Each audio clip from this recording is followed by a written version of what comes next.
Tirania de Aço capítulo 321 Fantasmas austríacos nos vales sob os Alpes italianos. O exército italiano começou a recorrer a táticas não convencionais. Os comandantes italianos reconheceram que não havia maneira concebível de vencer uma batalha de campo com o exército real austríaco.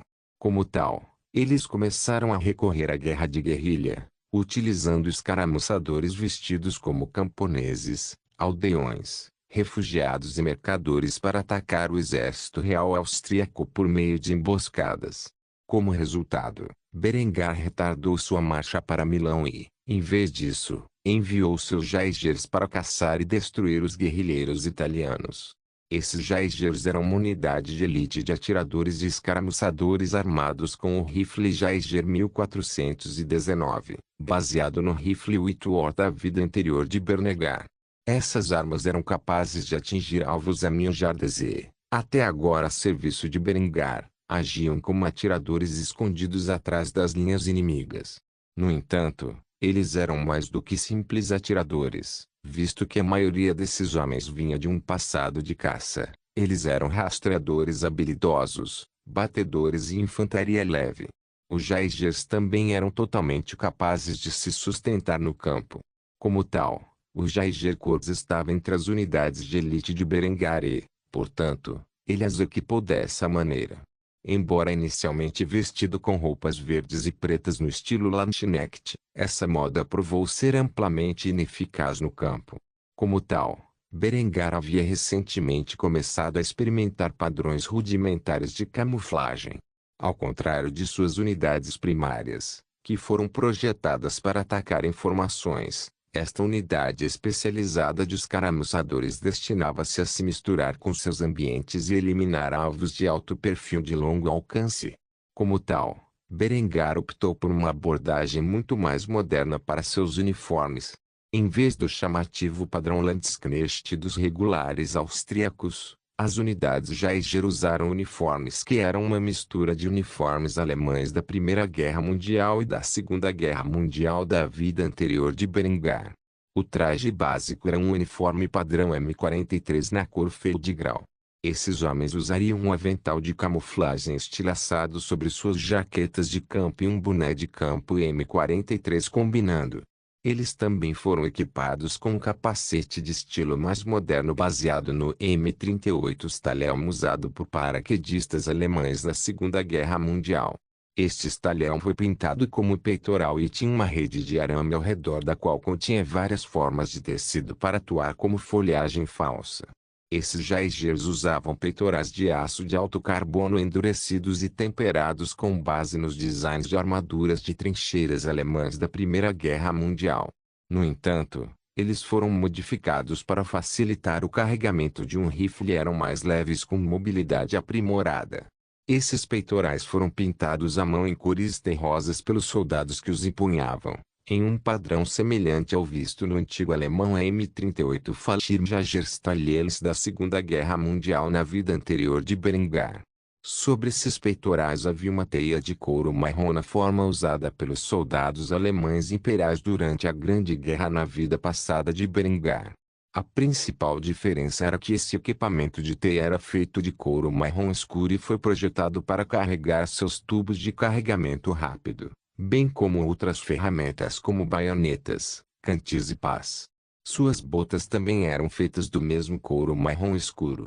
Quando comparados com os uniformes de estilo renascentista usados pelas tropas regulares de Berengário, esses jaegers eram muito mais modernos na aparência e eram muito difíceis de detectar quando adequadamente escondidos. Como tal, eles eram a unidade perfeita para caçar e destruir os escaramuçadores italianos. No momento, um capitão de uma companhia jaeger estava agachado dentro de uma linha de árvores, observando um grupo de alvos potencialmente hostis à distância. Esse oficial chamava-se Andrés Jaeger. Como muitos dos homens nesta unidade de elite, ele era um caçador antes de ser convocado para o exército austríaco durante as campanhas anteriores de Berengar. Por algum tempo, ele lutou entre as forças de Berengar e foi um dos primeiros a ser treinado para o papel de jaeger. Com ampla experiência em guerra não convencional, Ele era o candidato ideal para liderar os Jaegers mais veteranos na caçada aos guerrilheiros italianos. Enquanto ele e seus soldados marchavam silenciosamente pelos Alpes italianos, eles avistaram uma caravana comercial a cerca de 500 metros à frente deles. O capitão Andreas fez sinal para que suas tropas mantivessem sua posição e se escondessem. Ao fazê-lo, ele puxou um par de binóculos de sua correia e começou a observar os movimentos da caravana. O que ele viu confirmou suas suspeitas. Esta suposta caravana mercantil era composta inteiramente por homens relativamente jovens. Esses homens pareciam ter armas dentro de seus vagões, como bestas, arcos longos e canhões de mão rudimentares. No momento, eles estavam reunidos em torno de uma fogueira bebendo vinho e festejando com um novo jogo que haviam caçado. Andreas colocou seus binóculos dentro de sua teia antes de soltar seu rifle. Depois de fazer isso, ele engatilhou a ação de pederneira em sua arma, onde começou a ajustar sua mira de ferro para que ficassem na distância apropriada. Enquanto ele fazia isso, seus soldados notaram suas ações e se prepararam para atirar. Depois que Andreas alinhou sua mira em seu alvo, ele deu a ordem para suas tropas próximas em um tom abafado. Fogo à vontade. Com isso dito, Andreas apertou o gatilho de seu rifle, onde a pederneira atingiu a panela e acendeu a pólvora contida dentro, enviando o projétil hexagonal para baixo e para o torso de um homem que estava latindo comandos para o resto dos escaramuçadores italianos. O 1419 Jaeger Rifle tinha uma velocidade inicial de aproximadamente 1.200 pés por segundo, quebrando assim a barreira do som. Como tal, a bala de formato hexagonal atingiu o alvo antes que ele pudesse ouvir o som do tiroteio. Pouco depois de o eco de tiros ser ouvido à distância, os soldados italianos começaram a entrar em pânico. Isso porque o torso do homem foi destruído pelo projétil. 451 antes que eles pudessem ouvir o estalo do tiroteio. Em pouco tempo, mais ecos estrondosos puderam ser ouvidos à distância, que se seguiram à morte de seus companheiros. Com isso em mente, os italianos se livraram do choque e começaram a se proteger atrás de suas carroças. Quando Andreas viu isso, fez sinal para que suas tropas flanqueassem a posição inimiga. Dois grupos menores de Jaegers imediatamente se separaram da força principal e se aproximaram de ambos os lados do acampamento inimigo. Um soldado italiano enfiou a mão na carroça, onde agarrou um arco longo contido dentro e uma aljava de flechas. No entanto, antes que ele pudesse se proteger, ele foi baleado no estômago por Andreas, que estava escondido à distância. O homem caiu instantaneamente no chão enquanto segurava seu estômago perfurado.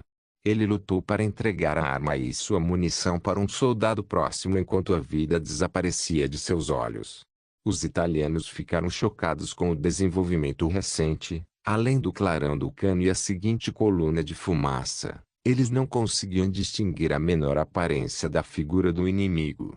A uma distância de mais de 500 jardas, os uniformes com padrão de camuflagem quebraram consideravelmente a silhueta dos Jaegers austríacos que continuaram a manobrar e atirar nos esquarmizeiros italianos da linha das árvores nas colinas acima. Eventualmente, um dos soldados italianos conseguiu pegar um arco e atirou aleatoriamente para longe perto de onde um dos flases do cano disparou. No entanto, o Jaeger estava muito fora do alcance da arma primitiva e permaneceu totalmente ileso. Em vez disso, tais ações trouxeram a fúria do soldado que foi alvo, e seu próximo tiro penetrou na testa do soldado italiano que ousou atirar em sua localização. Em pouco tempo, os Jaegers austríacos flanquearam os esquarmizeiros italianos por todos os lados e iniciaram um fogo cruzado onde os soldados italianos restantes foram abatidos, como a escória que eram. Depois que foi confirmado que todos os escaramuçadores italianos vestidos como comerciantes foram mortos em batalha, os Jaegers se aproximaram do acampamento para procurar qualquer coisa de valor, fosse inteligência ou simplesmente suprimentos. Alguns Jaegers foram colocados em guarda enquanto o restante saqueava o acampamento até que, finalmente, um achado emocionante foi feito por um dos soldados austríacos. O homem que encontrou o pedaço de pergaminho rapidamente o trouxe para Andreas, onde o colocou no chão. Este grande pedaço de pergaminho continha o posicionamento de todos os batedores e escaramuçadores italianos na região. Era uma peça valiosa de inteligência. Quando Andreas viu isso, ele agarrou o ombro do homem e sorriu enfaticamente. Soldado Müller, você agiu bem. Com isso, conhecemos a localização geral de nossos inimigos e podemos emboscá-los rapidamente. Quero que você e seu esquadrão copiem essas informações e as transmitam à força principal. O jovem soldado saudou rapidamente o capitão Andreas antes de seguir suas ordens. Com esta informação, o exército austríaco teria facilidade em limpar os soldados italianos que tentavam impedir seu avanço por meio de uma guerra não convencional.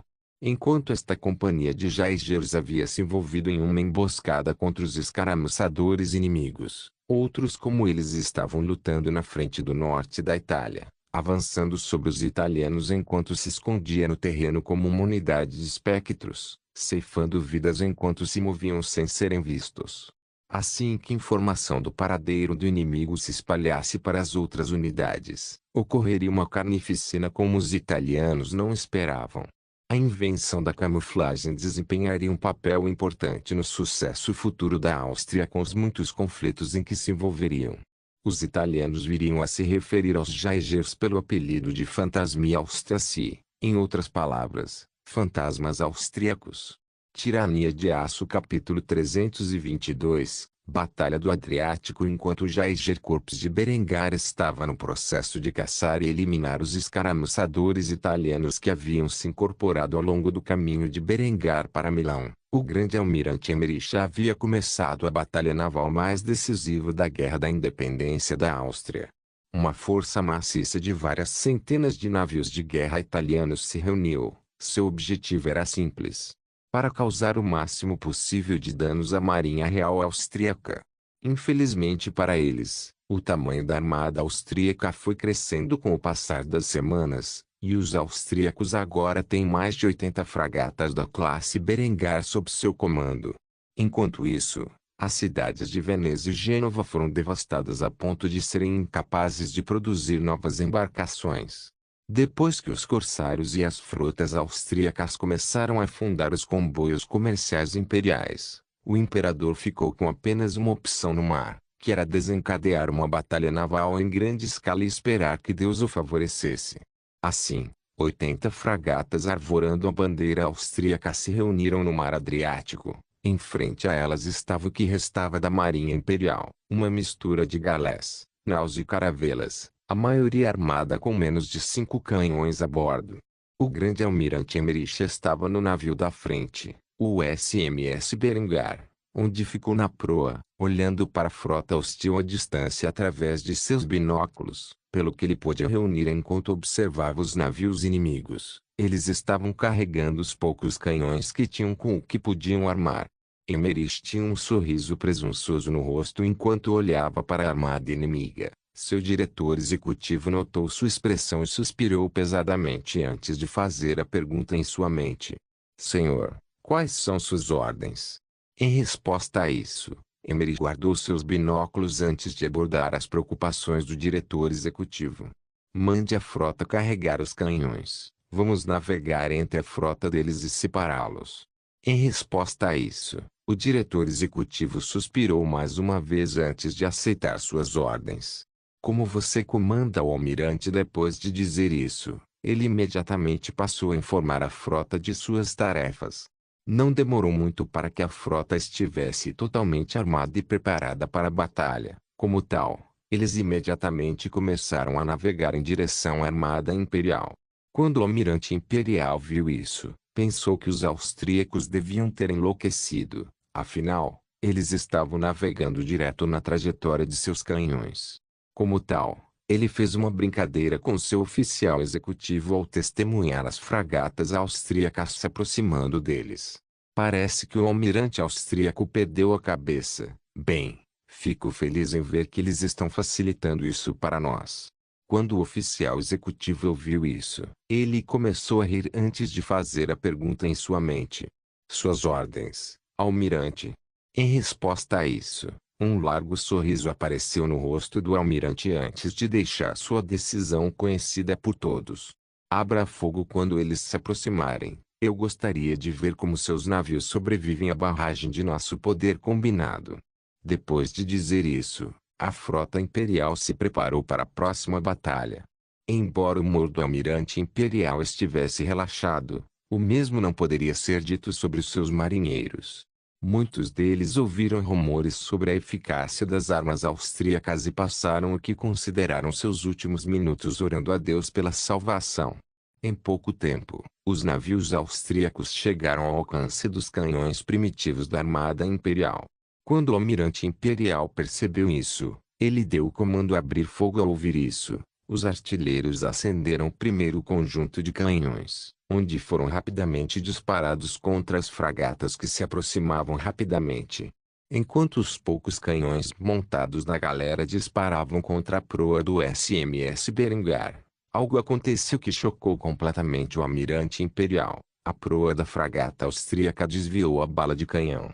Devido à fina camada de revestimento de aço cobrindo o casco dos navios austríacos, eles eram bem defendidos contra balas de canhão básicas e, como tal, seriam necessários mais do que alguns deles para perfurar os cascos das fragatas da classe Berengar.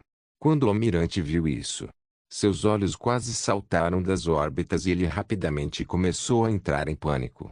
Afinal, ele sabia que a fraqueza deles era que eles tinham muito menos canhões do que os navios austríacos e que, uma vez que as fragatas atingissem seu alcance lateral, ficariam completamente indefesas. Como tal, ele convocou seus marinheiros para uma ação rápida. Recarregue rapidamente e atire. Atire à vontade. Como tal, as centenas de navios imperiais começaram a disparar seus canhões de 3 libras contra os navios que se aproximavam. No entanto, as bolas sólidas disparadas desses canhões de bronze primitivos estavam longe de ser suficientes para infligir danos graves às fragatas austríacas. O maior dano que as fragatas sofreram foi de alguns desses projéteis caindo em seus conveses de madeira e causando uma pequena destruição. Em pouco tempo, os ágeis navios de aço abriram caminho entre os navios imperiais, onde Emmerich olhou para o almirante inimigo com um sorriso perverso no rosto antes de dar o comando final. Todas as armas disparam. No momento em que este comando foi conduzido, todos os 3.520 projéteis explosivos foram lançados de seus canhões a bordo das 80 fragatas, onde foram lançados nas fileiras das centenas de navios imperiais. No momento em que esses projéteis impactaram, eles explodiram, causando uma enorme devastação aos navios de madeira tratados com alcatrão.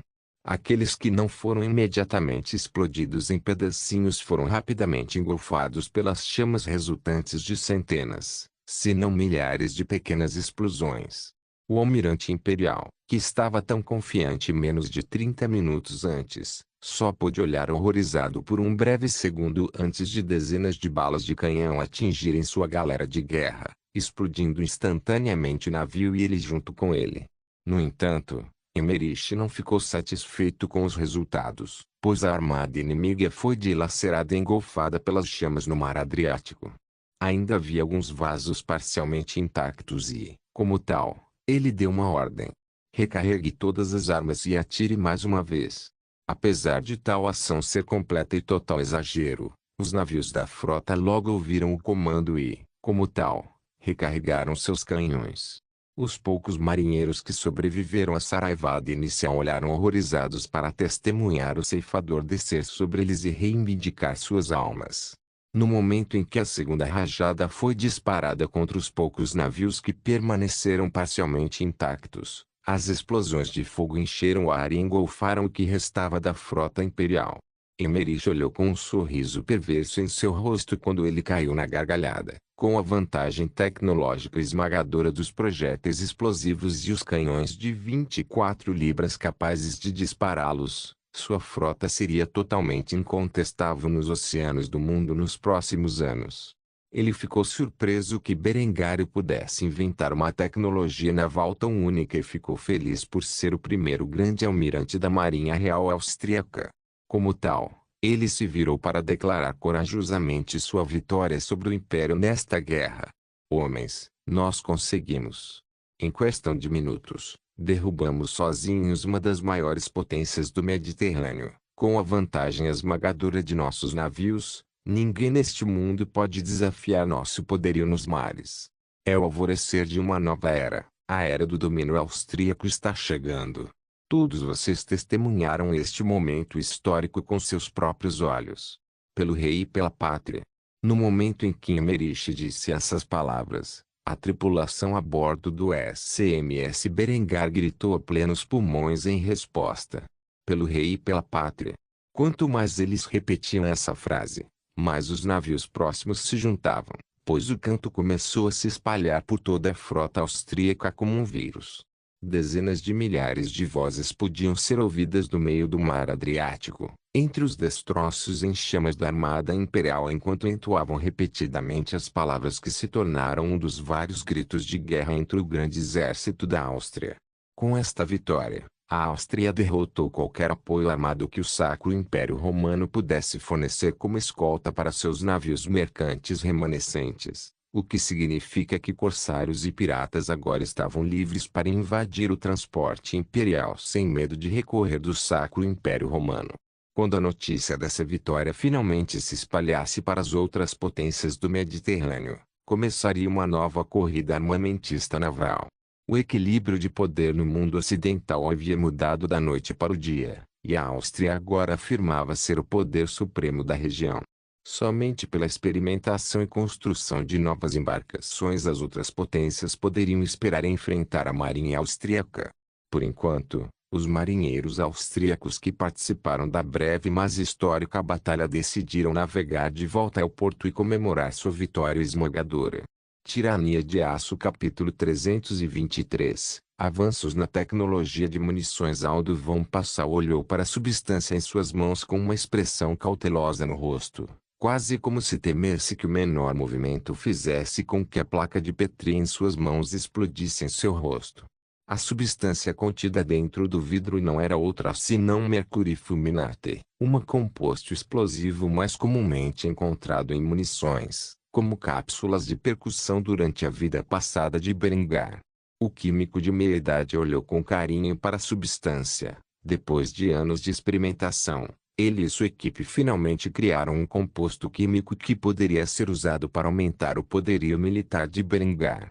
Embora os inimigos de Berengar tenham começado o longo processo de engenharia reversa de armas metilopederneira capturadas na guerra, pode-se dizer que a Áustria havia atingido um ponto crucial no desenvolvimento de armas devido aos esforços do Departamento de Química de Kufstein. Fazia quase 3 anos desde que o químico se viu fugindo da ira da igreja para o então Viscondado de Kufstein. À medida que as fronteiras de Berengar se expandiam, também aumentava o número de alquimistas que foram forçados a entrar nos laboratórios de Kufstein para aprender a ciência da química. Com mais químicos aparecendo entre as fileiras de Aldo, eles começaram a experimentar em muitas direções diferentes no campo da química. Uma dessas direções foi a pesquisa de compostos explosivos. Depois de anos de estudo, eles finalmente criaram um fulminato de mercúrio, o que o próprio Berengário era incapaz de fazer. Embora Berengário tivesse uma memória fotográfica repleta de muitas invenções importantes de sua vida passada, seu conhecimento de química era básico, para dizer o mínimo. Como tal, o jovem rei havia deixado o desenvolvimento de compostos químicos para os homens mais adequados para a tarefa, Aldo von Passau e seu departamento de química. Aldo estava bastante entusiasmado com esta nova descoberta. O mero pensamento de sua mais nova invenção trouxe um sorriso como nenhum outro ao rosto do homem. Seus subordinados olharam de longe para sua expressão curiosa, pensando que o homem havia enlouquecido. Após alguns momentos de silêncio constrangedor, Aldo von Passau anunciou os resultados. Finalmente conseguimos. Criamos fulminato de mercúrio. O que precisamos fazer agora é criar o máximo possível deste composto para que, quando o rei Berengar voltar de sua guerra pela independência, possamos surpreendê-lo. Quando os subordinados do homem ouviram isso, eles imediatamente começaram a franzir a testa. Eles já estavam sobrecarregados. Agora eles tinham que produzir um estoque desse novo composto. Parece que Aldo queria levar seus homens a uma sepultura precoce. Apesar de suas reservas, eles seguiram as instruções e começaram a preparar outro lote. Levaria bem mais de 12 horas antes que eles finalmente pudessem descansar. Enquanto os químicos da Áustria estavam ocupados produzindo fulminato de mercúrio em massa, Aldo trouxe uma amostra da substância com ele para um homem bastante conhecido na cidade de Kufstein. O baronete Ludwig Schmid havia se tornado um homem excepcionalmente rico desde a ascensão de Berengário ao poder. Embora estivesse envelhecendo, ele continuou a trabalhar no setor industrial, supervisionando a enorme indústria de Kufstein. Ludwig, no momento, estava preparando seu filho Jacob para assumir seu cargo nos próximos 5 ou 10 anos. Afinal, ele planejava se aposentar quando atingisse a idade apropriada e deixar o trabalho nas mãos do filho mais velho, que ele sabia serviria fielmente a Berengário. Enquanto se encontrava no seu gabinete, com o filho, o mais velho ouviu baterem à sua porta, pelo que imediatamente se levantou da cadeira e dirigiu-se a ela, onde se surpreendeu ao ver o chefe do departamento de química de Berengário de pé no porta com um frasco cheio de um fino pó branco. Imediatamente a expressão alegre de Ludwig começou a afundar quando ele viu o elegante homem mais velho olhando para ele com desprezo. O contraste entre os dois homens era bastante substancial. Aldo era alto e de aparência refinada, com roupas limpas e elegantes.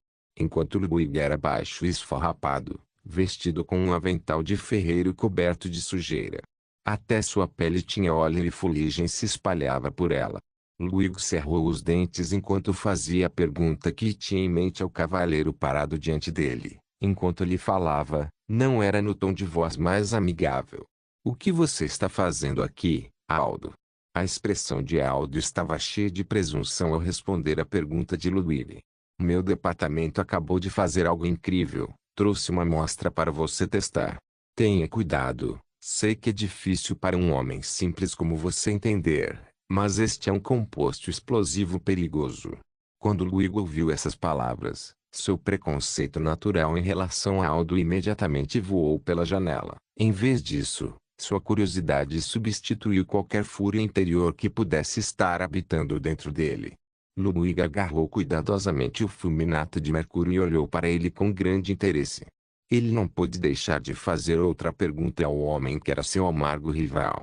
"Diga-me, Aldo, o que exatamente você quer que eu faça com isso?" A expressão arrogante de Aldo nunca mudou enquanto ele falava com Ludwig como se ele fosse um inferior. "Você é um engenheiro. É seu trabalho projetar novas armas para as forças de Berengário usarem. Descubra como usar este composto com mais eficiência. Seja rápido também. Não temos ideia de quanto tempo mais a guerra do rei Berengário pela independência irá durar." Durar.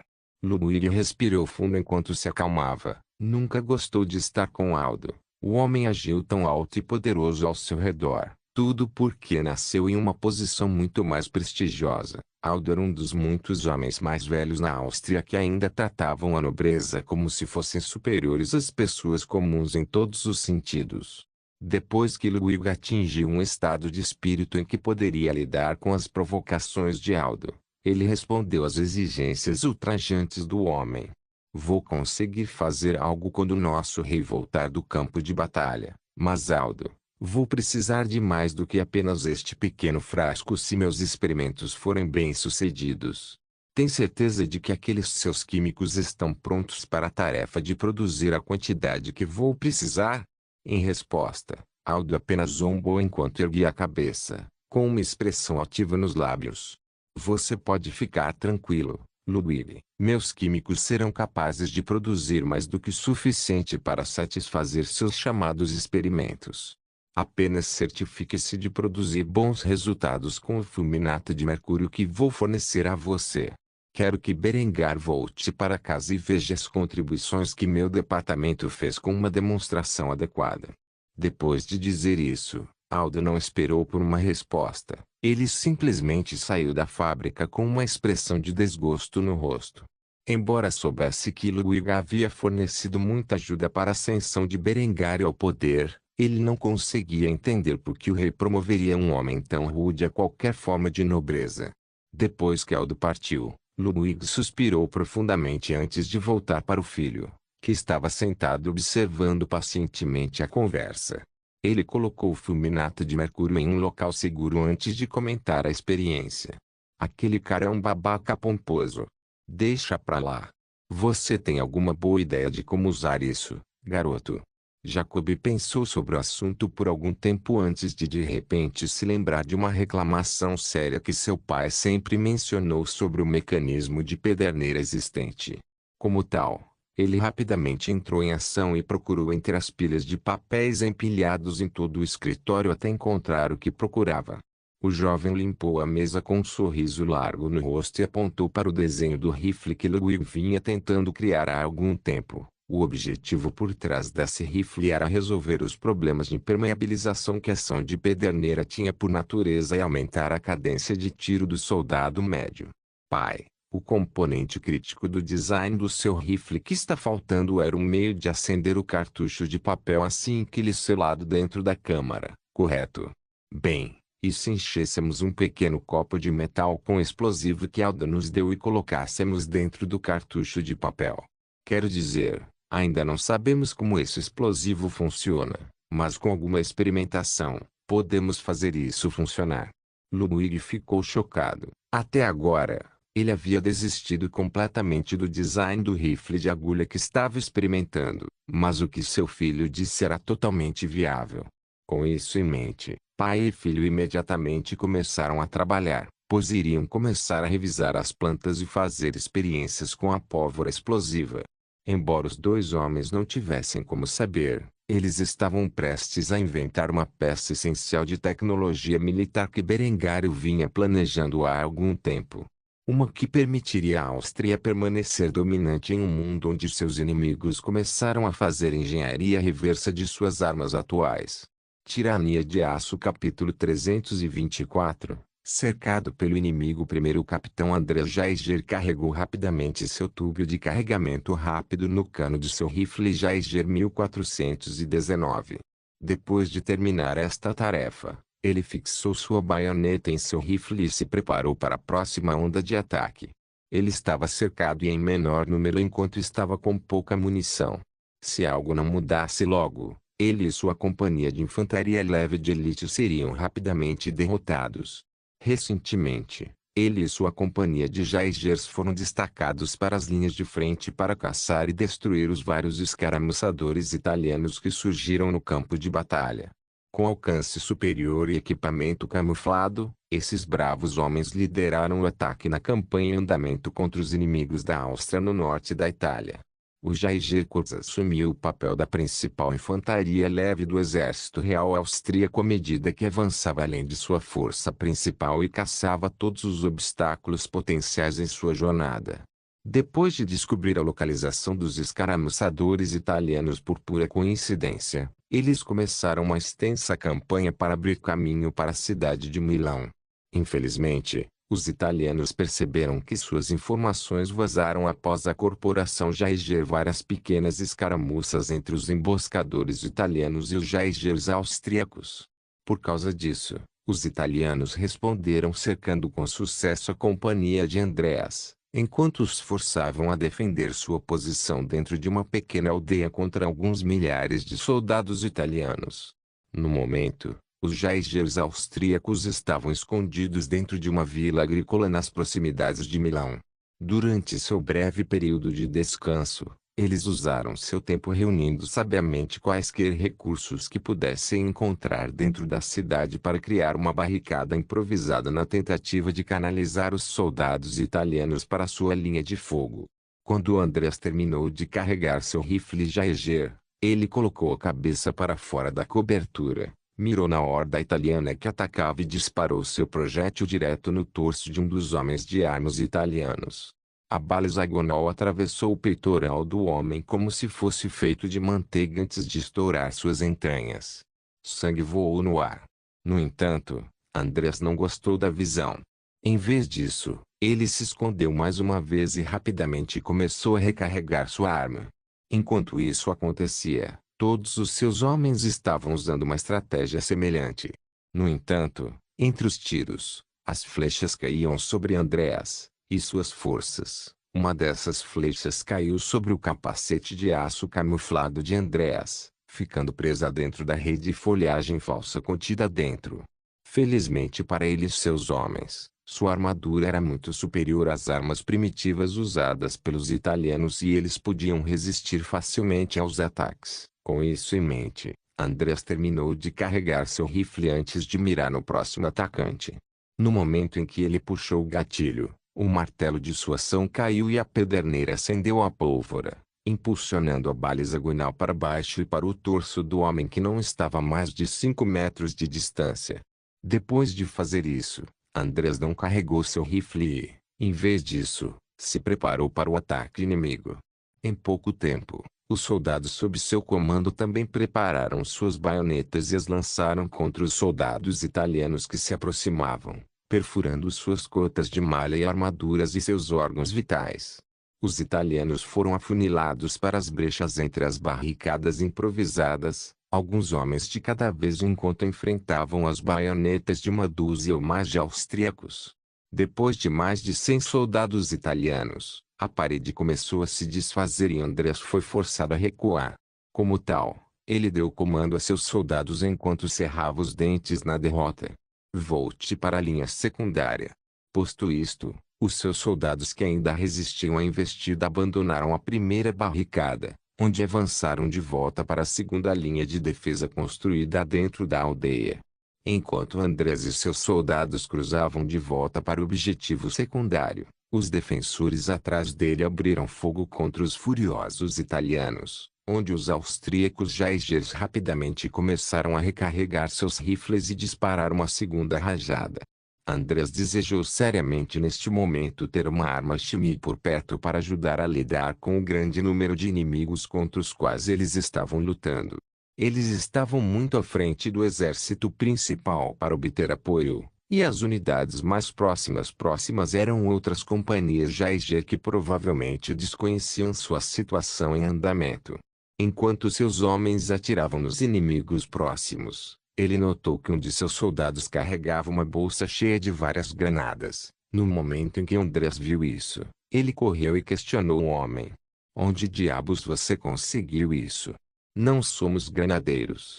O soldado estava tão concentrado em lutar a batalha que esqueceu que estava carregando granadas com ele, pois um sorriso largo apareceu em seu rosto quando ele pegou uma das granadas de aço primitivas e acendeu seu fusível antes de jogá-la na máfia italiana. Ao explodir, o dispositivo lançou estilhaços em todas as direções, tirando a vida dos soldados italianos próximos. Ao ver isso, o soldado começou a comemorar antes de responder a pergunta de Andreas. Eu tinha esquecido que tinha esses bastardos.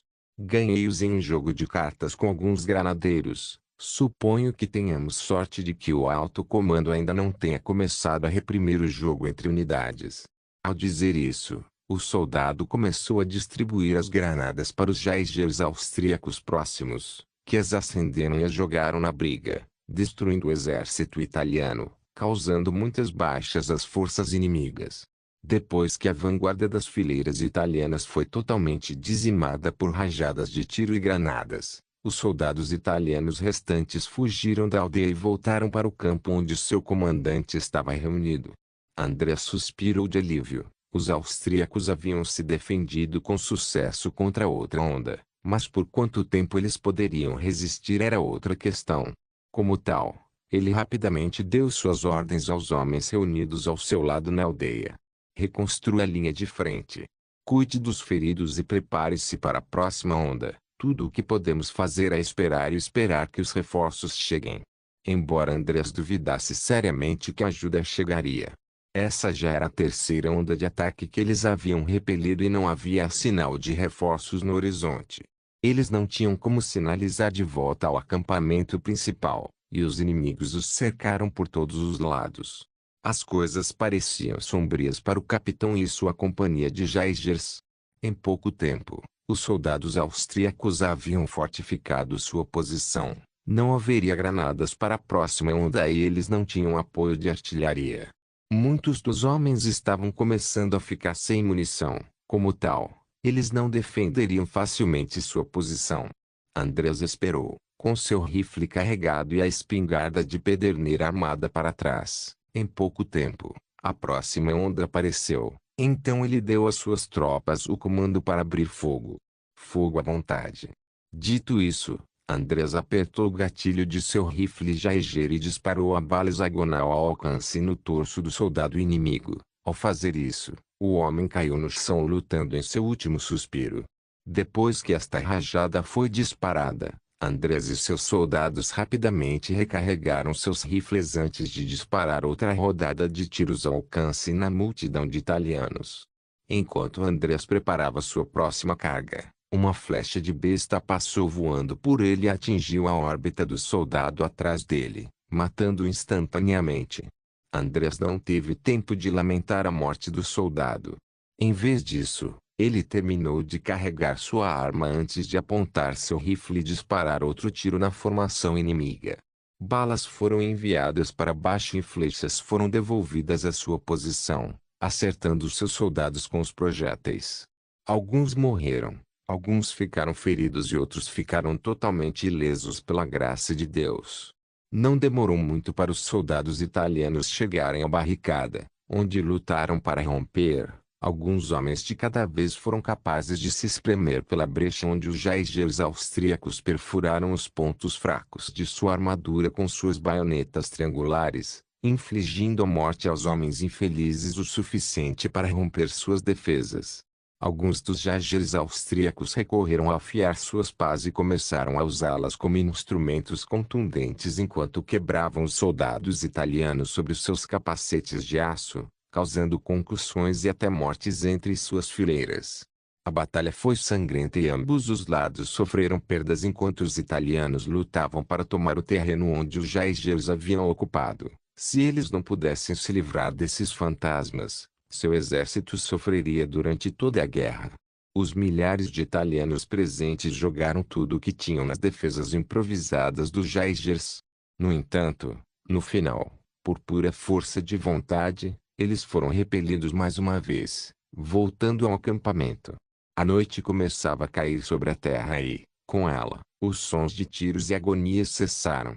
Andrés não sabia o que os italianos haviam planejado para o próximo assalto, mas se as coisas continuassem como até agora, a derrota era inevitável, e isso ele não estava disposto a permitir. O capitão austríaco teria que ter uma ideia inovadora se quisesse derrotar os italianos que cercavam a vila levemente fortificada.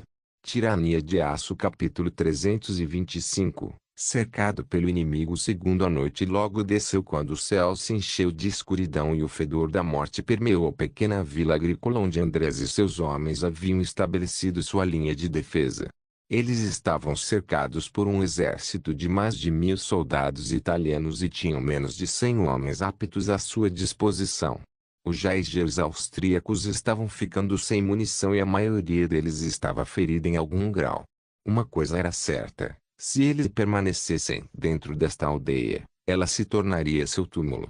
Andrés estava tendo uma discussão séria com seus dois tenentes enquanto tentavam bolar algum plano para sobreviver. Um dos homens em questão estava com o capacete em uma das mãos e o rifle pendurado no ombro. Seu rosto estava coberto de sujeira enquanto ele apresentava uma ideia aos outros dois policiais. Temos apenas uma opção. Devemos lançar um ataque noturno e matar o máximo de seus homens enquanto eles dormem. Não temos cartuchos suficientes para nos sustentar contra outro ataque. No entanto, o outro oficial foi contra essa ideia. Era arriscado e certamente resultaria na morte de seus soldados. Como tal, ele começou a oferecer seu próprio plano de ação. Isso nunca vai funcionar. Há muitos deles. Tudo o que vai fazer é matar nossos soldados. O que precisamos fazer é fugir sob o manto da escuridão. Restam menos de 100 de nós. Eu digo para pegarmos nossos equipamentos, construímos algumas marcas e tiramos nossos irmãos daqui antes que todos encontremos nossa morte. Imediatamente o primeiro-tenente argumentou contra esse ponto. Havia muitos suprimentos valiosos que eles deixariam para trás para o inimigo coletar se deixassem o campo de batalha. Você está dizendo que abandonamos os cadáveres de nossos irmãos. E o equipamento que eles têm, suas couraças e capacetes pintados, seus uniformes de camuflagem. Seus rifles Jaeger? Contra nós no futuro. Em resposta a isso, o outro policial riu antes de comentar sobre o pior cenário. Se todos nós morrermos aqui, eles terão 120 rifles Jaeger e uniformes de camuflagem para usar contra nós no futuro. Você quer dar aos italianos esse poder de fogo?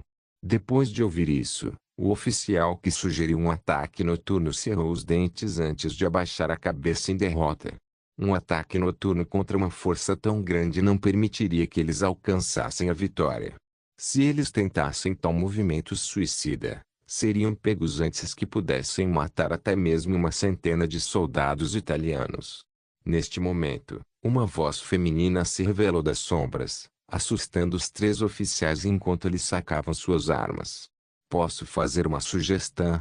Depois de fazer a pergunta, uma mulher de aparência acima da média se revelou por trás de um fardo de feno próximo. Os 2 oficiais de Andreas apontaram suas armas em sua direção enquanto gritavam comandos. Não se mexa. Se identifique. Vendo as expressões assustadas nos rostos dos policiais, a mulher suspirou pesadamente antes de enfiar a mão no busto e tirar um distintivo especial. Agente Attic Clientes, Inteligência Real Austríaca. Agora você pode abaixar esses rifles antes que acidentalmente abrem buraco no meu torso.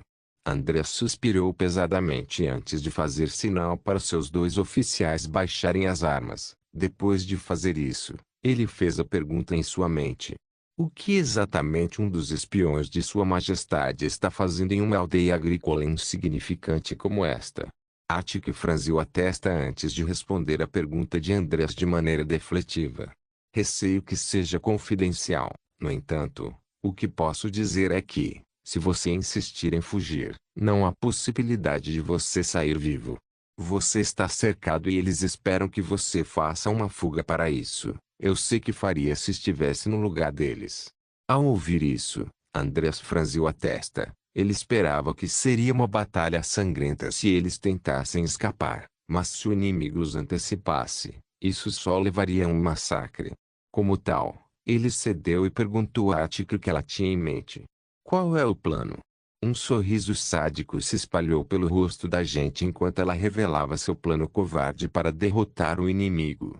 É simples. Você tem uma vila inteira cheia de reféns. Liberte todos eles, e eu vou me esgueirar para o acampamento italiano em meio ao caos. No processo vou envenenar o suprimento de comida e água. Amanhã de manhã, todos estarão tão doentes que eles não serão capazes de resistir, e você pode invadir o acampamento deles e matar todos eles. Andrés pensou por alguns momentos antes de suspirar em derrota. Muito bem, seguiremos seu plano. Irei prender os civis. Quando os soltarmos, você terá sua oportunidade. Em resposta, a garota sentiu. Depois, ela foi amarrada com uma corda e carregada para onde os outros civis estavam detidos. Em pouco tempo, os soldados de Andrés reuniram os civis no meio da aldeia, onde ele começou a falar com eles em um tom de voz autoritário. Amanhã de manhã, os italianos atacarão esta vila e massacrarão todos dentro dela para garantir nossas mortes. Que se saiba que eu, o capitão Andrés Jaeger, a serviço de Sua Majestade o Rei Berengar von Kufstein, sou um homem misericordioso. Como tal, eu, por meio deste, libero você. Vá até seus mestres e busque sua proteção. Com isso dito, os Jaegers caminharam atrás dos aldeões e cortaram suas amarras. Ao fazê-lo, os aldeões imediatamente fugiram de suas casas na direção do acampamento italiano, sem saber que havia um espião embutido em suas fileiras. Depois que eles sumiram de vista, um dos tenentes de Andrés se aproximou dele enquanto acendia um cigarro de cânhamo. Você acha que ela pode ter sucesso? Em resposta a isso, Andrés encolheu os ombros antes de responder. Não faço ideia, mas ela está certa. A opção dela é a melhor esperança que temos.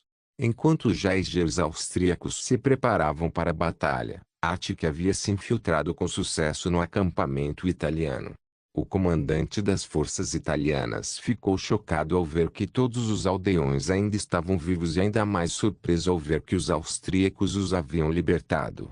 Isso o deixou desconfiado. Ele não sabia o que o capitão austríaco havia escondido na manga e, como tal, enviou algumas de suas forças para patrulhar a vila, enquanto o restante de seus soldados procurava preparar acomodações para os aldeões, que agora estavam embutidos em seu acampamento.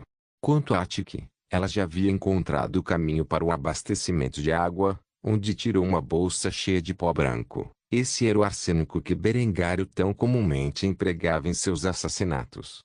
Sua verdadeira razão para estar nesta vila foi que ela havia frustrado uma tentativa de assassinato contra o Duque de Milão e fugido da cidade vizinha.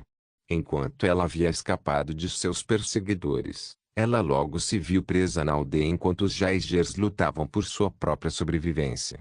Depois de envenenar os recipientes de água, ela logo se dirigiu à tenda do açougueiro e ao depósito de grãos, onde espalhou a toxina no estoque de trigo e carne.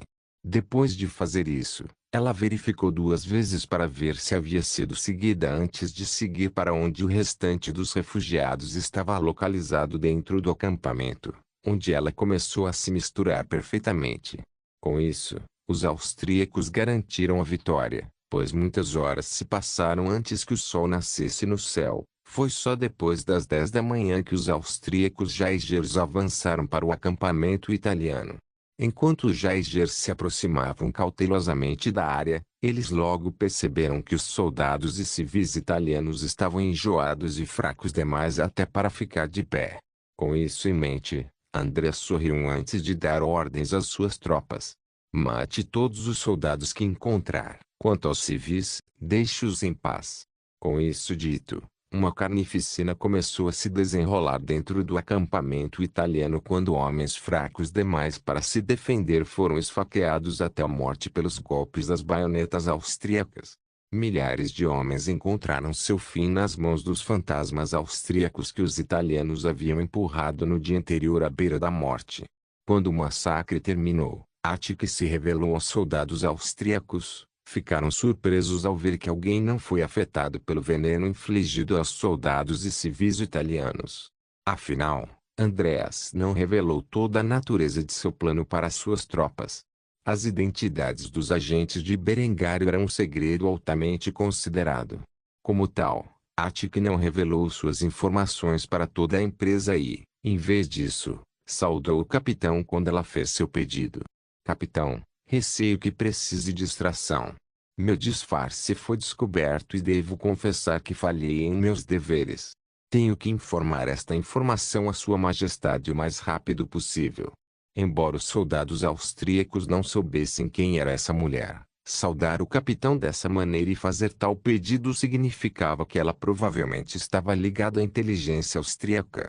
Como tal, eles não comentaram sobre a situação em questão. Em vez disso, eles simplesmente permitiram que seu comandante cuidasse disso. Com ela pedindo publicamente extração na frente de seus homens, Andreas não teve outra opção a não ser fazê-lo. Os agentes da inteligência real austríaca eram altamente conceituados e podiam controlar unidades militares, se necessário. Se ele recusasse a oferta, ela simplesmente ordenaria que o fizesse na frente de suas tropas, o que seria um golpe significativo em seu prestígio. O fato de ela ter feito um pedido na frente de seus soldados era um sinal de respeito. Com isso em mente, ele acenou com a cabeça com uma expressão estoica antes de concordar com os termos dela. Tudo bem, vou acompanhá-lo de volta à força principal. No entanto, seguiremos o meu caminho, entendeu? Attic não viu nenhuma falha nessas condições e, como tal, acenou com a cabeça em silêncio. Ao fazê-lo, Andreas deu ordens às suas tropas. Homens, recuperem os corpos de nossos irmãos caídos e todos os suprimentos que puderem reunir. Quero todos vocês prontos para partir ao meio-dia. Fui claro. Sem hesitar, todos os soldados gritaram em uníssono. Sim, senhor. Com isso dito, a batalha chegou ao fim e os austríacos fizeram o que foram instruídos. Enquanto as outras unidades Jaeger continuaram a lutar contra os escaramuçadores italianos, Andreas e seus homens estariam extraindo a agente feminina de volta para a segurança do exército principal. Não se esqueça de deixar o link e de se inscrever no canal. Caso queira contribuir de alguma forma com o canal, entre em contato comigo pelo Instagram do canal. O link do Instagram do canal estará na descrição do vídeo. Por favor, certifique-se de verificar meus outros vídeos. Tenho certeza que você vai gostar deles.